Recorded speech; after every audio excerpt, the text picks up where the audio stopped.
Dobar dan, dobrodošli u još jednu zelenu emisiju. Evo kakvo nas vreme očekuje u budućnosti. Biće umereno do mestimično, kišovito i oblačno sa sve većim troškovima za energiju. Ali ne brinite, tu smo mi da vam otkrijemo da budućnost može da izgleda zdravije i jeftinije. Dobrodošli u još jednu zelenu emisiju.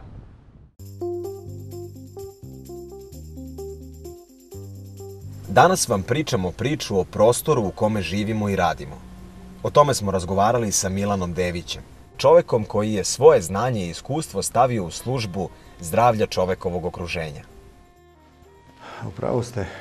Svaki sistem gde čovjek živi i gde odrastaju njegova deca i unuci je vrlo dragocen i od životnog pitanja za zdravlje stanara.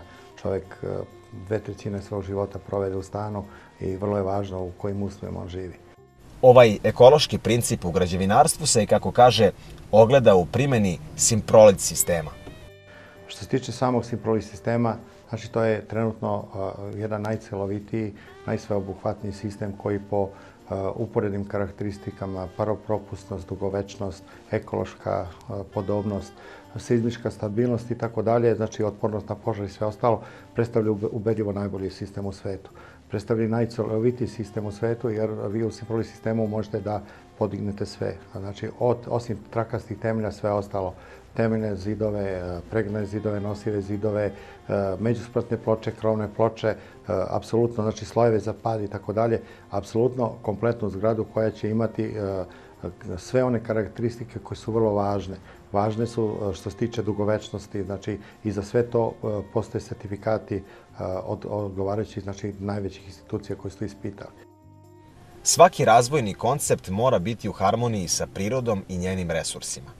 Oponašati je i regenerisati, jer način na koji je priroda stvarala milionima godina je jedini putokaz za razvojne sisteme koji računaju na dugovečnost i ekološku stabilnost. Ovu svoju tezu Milan Dević nam je potvrdio i pričom o osobinama svog Simprolit sistema. Čovjek koji planira da napravi kuću za pokolenje, mora da vodi računa o dugovečnosti materijala koji primenjuje. Mora da vodi računa o ekološkoj stabilnosti i ekološkoj podobnosti tog materijala.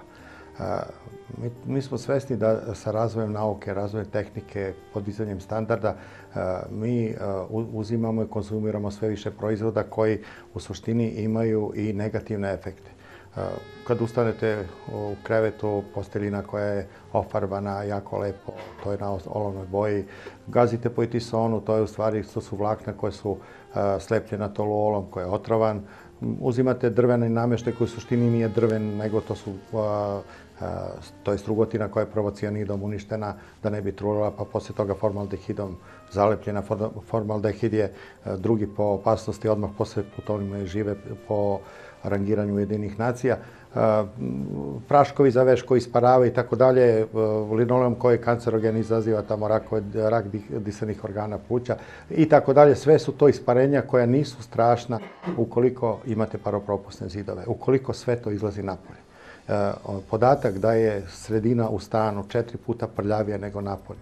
Podatak da je sadržaj otrova u vazduhu, uključujući i otrove koje ljudi ispuštaju noću dok spavaju, od prerade metabolizma, znači 10 puta veći nego napolju po kubnom metru, daje alarm. Znači da mora da se posmatra objekat ne samo sa aspekta energetske efikasnosti, znači ne samo sa aspekta štednje energije, nego pre svega, iznad svega sa aspekta zdravlja stanara koji u njemu žive. Simprolit sistem je upravo zato kao svaki sistem koji omogućava paropropusnost, znači podoban jer omogućava eliminaciju svih štetnih materija da ne dođe do određene granične koncentracije. Ekologija u građevinarstvu treba da je odgovornost arhitekte, koji, kako kaže Dević, mora zgradu da posmatra kao jedan živi organizam. Taj zadatak nije težak, ali treba samo da uporede i u svojim resursima primene ono što je rešila i milionima godina unazad proverila priroda. Suština je u tome da u prostoru u kome živimo i radimo postoje čestice koje nam ozbiljno narušavaju zdravlje. Možda ne odmah, ali tokom godina na našem podu iz raznih, naročito jeftinih materijala, emituju se otrovi i razmnožavaju bakterije koje najviše pogađaju one koji su najbliži podu našeg prostora. našu decu. Zato je važno koristiti materijale koji omogućuju objektu da diše. To jest, da vazduh može nesmetano da kruži kroz naš prostor, a da sa druge strane izolacija bude dovoljno dobra da nam zimi bude toplo sa što manje utrošene energije. A leti naravno prijatno bez obzira na spoljnu temperaturu. Vrlo je važno, naš čovjek je vrlo pametan, samo treba da ima informacije. Kad ima informacije, on će lako da donese zaključke. Mi moramo da shvatimo da je zgrada ista kao živo biće. Znači, iz zgrada se rađa kao čovjek, iz zgrada živi kao čovjek, iz zgrada boluje kao čovjek i na kraju umire kao čovjek. I ono što je krvotok za čovjeka, to je znači para za zgradu. Ono što je medicina za čovjeka, to je građevinska fizika za zgradu. I nepoštovanje osnovnih principa građevinske fizike, da je recimo jedan od postulata da paropropusnost slojeva mora da raste iznutra ka spolja, da bi sve to izašlo napolje. Znači, izaziva, a može da izazove još i tragičnije posljedice, uključujući i one na genetskom nivou.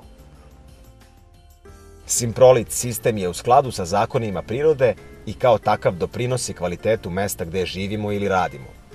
A zanimalo nas je i na koji način je ovakav sistem još isplativ. I pored toga što ima sve ove karakteristike koje su ubedljivo najbolje od svih ostalih, to ujedno i najjeftiniji sistem gradnje u svetu. Znači, vi jednostavno, gradeći Simprolit sistemom, dobijate izuzetno optimalnu, jeftinu cenu kvadratnog metra. Normalno pod uslovima da zadovoljava sve termičke uslovi i ostale uslove koje zahtevaju određeni propisi na određenom području. Simprolit sistem je sistem koji uvažava sve zakone bionike, znači zakone prirode, jer nema ništa bolje izmišljeno nego što je izmislila i proverila priroda vekovima. Simprolit sistem predstavlja spoj između oplate koja je trajno zarobljena, to je ovaj blok, recimo, koji se ne ređe na malte, nego se zapunjava betonom. Na taj način, beton koji se javi unutra, on ima ulogu kičme kod čoveka. Simprolit sistem koji je okolo, odnosno Simprolit materijal, on ima ulogu da propušta paru, da štiti od požara. Ovaj blok, recimo, otvoran 3 sata na požar, daje dugovečnost materijala, daje duktilnost kod seizmičkih uticaja i pored toga, znači, korišćenjem Simprolit sistema vi dobijate i u kvadraturi. Konkretno na, recimo, 8 spratova u jednoj zgradi ovdje sustavno dobijete još 2 stana.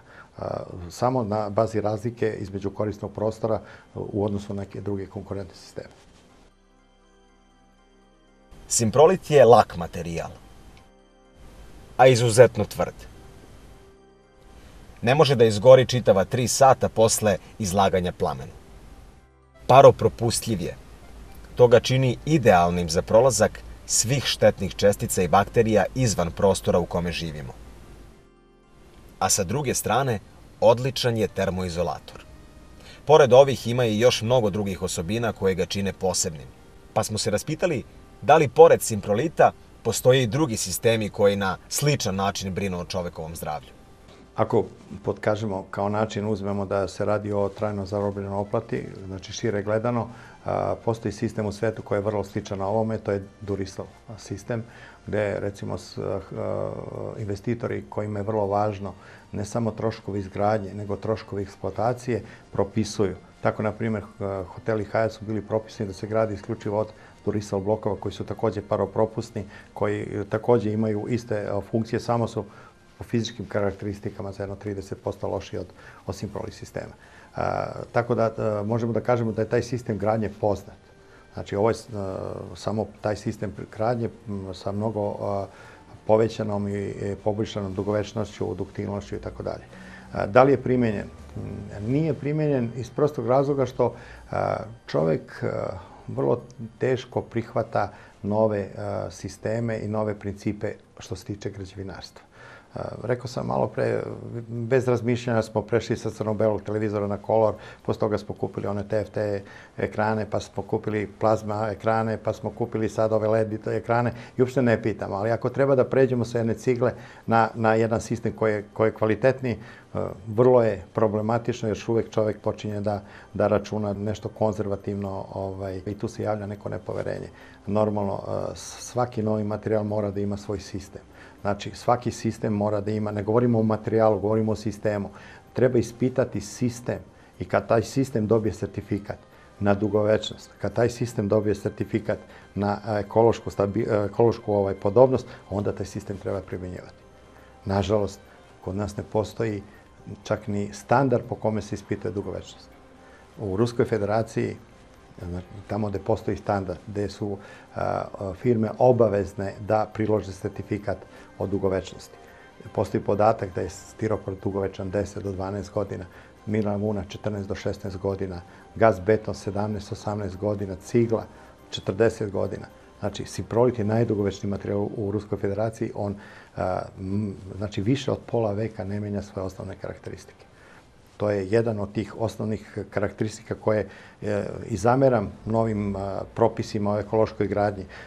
O kojoj mi ekološkoj gradnji štednoj energiji možemo da govorimo ako ja posle 15 godina treba ponovo da gradim kuću ili da je ponovo utopljavam, renoviram i tako dalje. Za svoj sistem Dević je dobio mnogo priznanja. Ali ono što on voli da istakne je da nije važan pojedinačni proizvod ili rešenje, već uvek sistem. Sistem koji u modernom građevinarstvu uspostavlja sklad čoveka i prirode. Zlatni Arhimed je posljednja nagrada koju sam dobio. Međutim, sve je to uvek nagrada za sistem, nije nagrada za materijal. Vi, materijal je brašno, od brašna vi možete da napravite i kolače, i slatke, i slane, i uspešne, zavisi od domaćice i neuspešne. Ali ako govorimo o sistemu gde čovjek treba da živi, onda se vrednuju sve te karakteristike. Arhimed je upravo nagrada za jedan ekološki sistem življenja, za zdrav sistem življenja, za sistem koji omogućava da naša deca i naši unuci rastu u zdravim uslovima.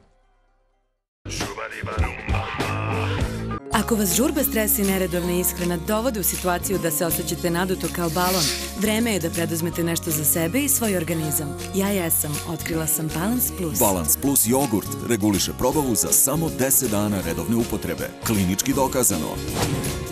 Balance Plus jogurt i Balance Plus beli sir sa probiotikom za još jedan dan koji prolazi sa lakoćom. Balance Plus. Dobro varanje za život u ravnoteži.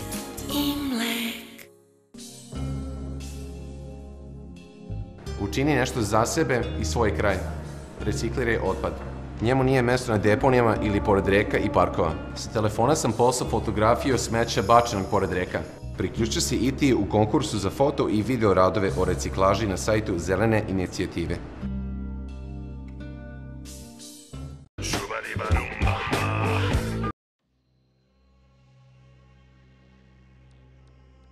Svetski fond za prirodu, najveća i najuticajnija svetska organizacija za zaštitu prirode, organizuje 6. put u svetu, a 4. put u Srbiji, akciju Sad za našu planetu. Svake godine, poslednje subote u martu, u periodu od 20:30 do 21:30 po lokalnom vremenu, građani i organizacije, preduzeća, državne i lokalne uprave u različitim zemljama sveta gase svetla u svojim objektima, kancelarijama i stanovima, skrećući pažnju na posledice klimatskih promjena, globalnog zagrevanja i emisije štetnih gasova. Svetska akcija Sad za našu planetu. Znači, 31. mart u 20:30 pozivamo vas da isključite svetla i smanjite emisiju ugljen dioksida, smanjite utjecaj klimatskih promjena i pomognete u očuvanju prirodnih resursa. Akcija je počela 2007. u Sidneju, znači jedan grad je odlučio da pozove svoje građane da isključe svetla i bila je vrlo uspešna, znači pre 6 godina, da bismo ove godine imali preko 6.000 gradova i opština koje su se uključile na svetu i meni je jako drago da Srbija već 4. put učestvuje u tome i sve više ljudi koji su zainteresovani. Prošle godine u ovoj akciji učestvovalo je 135 zemalja sveta, preko 5.000 gradova i opština, ukupno oko 1.800 miliona ljudi.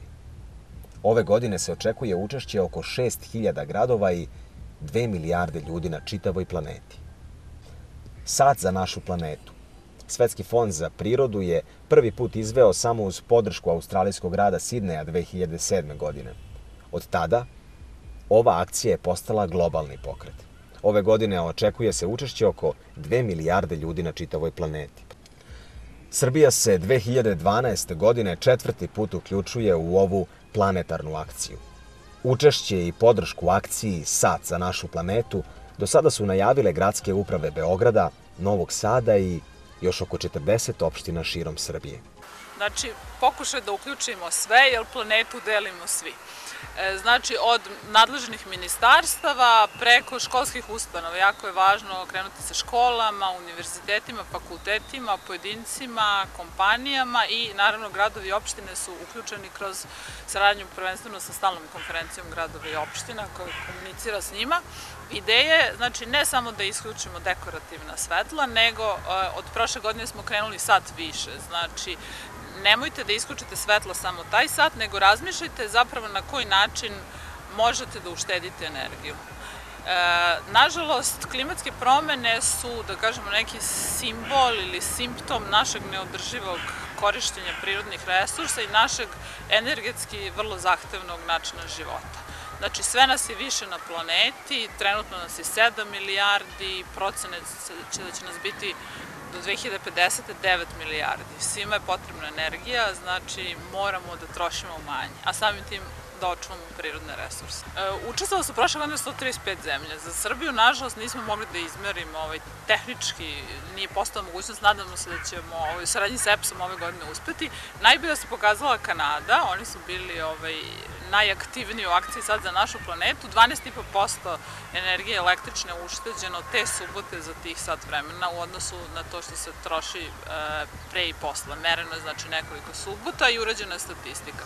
Ali je ideja ne samo ušteda energije, nego da zapravo razmišljate da trošite manje svega. Znači ne samo struje, nego da trošite manje i vode, jer za proizvodnju, prečišćavanje vode potrebna energija, opet trošimo električnu energiju, emitujemo ugljen dioksid i ubrzamo klimatske promene. Dodatno je obaveza država da urade nešto dalje od sata. Znači, od prošle godine smo počeli da promovišemo akciju Sat Plus.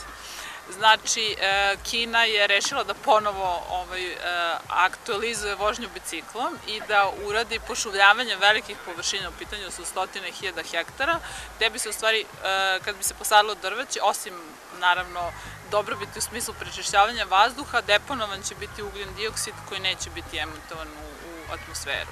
Centralne manifestacije povodom akcije Sat za našu planetu biće održane u subotu 31. marta 2012. godine u 20:30 časova na Beogradskom trgu Republike, Niškoj tvrđavi i u Novom Sadu. Uz podršku Gradske uprave Beograda, a posebno Sekretarijata za zaštitu životne sredine, u srpskoj prestonici će na sat vremena biti ugašena dekorativna rasveta na sledećim objektima. Stari dvor, sada Skupština Beograda, Skupština Srbije, Trg Republike, Kalemegdan, Spomenik Pobednik, Kula Nebojša, Hram Svetog Save, Crkva Svetog Marka, Ruska crkva, etnografski i muzeji Nikole Tesle i Knjeginje Ljubice, kao i svi beogradski mostovi, uključujući i novi most preko Ade. Akcija Sat za našu planetu ne znači da treba da sedite sami sat vremena u mraku. Pozivamo Beograđane na Trg Republike da nam se pridruže u 20:30, da isključimo svetla i slušamo band Sambansu i još neka iznenađenja će biti tu. Na Trgu Slobode bit će u Novom Sadu i Cosmo Sapiens, a kafe samo ime kaže Cosmo Sapiens. Takođe pozivamo Nišlije da dođu do Niške tvrđave i slušaju hor za Sat za našu planetu. Pa ako nemate ništa protiv, prošetajte vašim gradom večeras 1 sat i ne zaboravite da ugasite svetlo. Shubadi-ba-dum-bum-bum. Shubadi-ba-dum.